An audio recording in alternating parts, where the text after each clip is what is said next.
Hey Lou,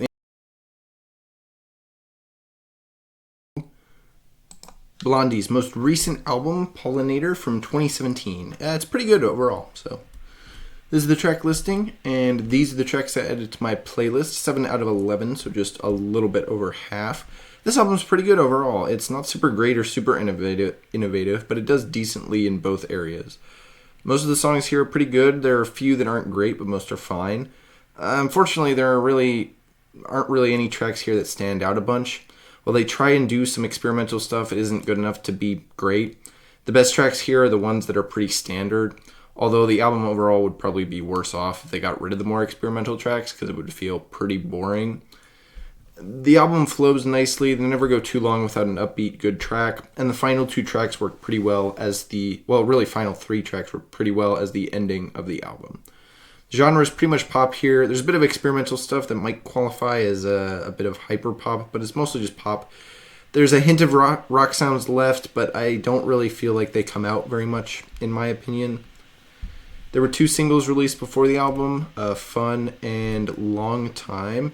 None of these tracks were on the radio at the time. This was apparently a decently popular album in the UK, but not in the US at all. So, my favorite track here is probably Too Much, although Fun was also really good, as well as Gravity, and then Fragments. It works really great as a final track, really proving that Blondie knows how to put how to have a final track on their albums.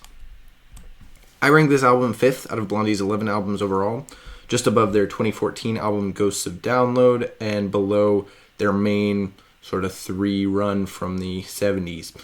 This album is definitely good, but it doesn't have the same style as their albums from the 70s. It's just not quite there. It's definitely close to their best albums, but it just misses out. The good tracks aren't innovative, and the innovative tracks aren't as good.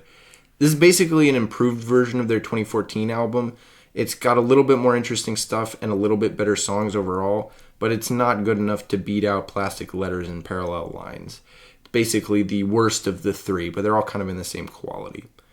This is definitely a top 5 album, but also definitely not better than any other top 5 album, so it's 5th.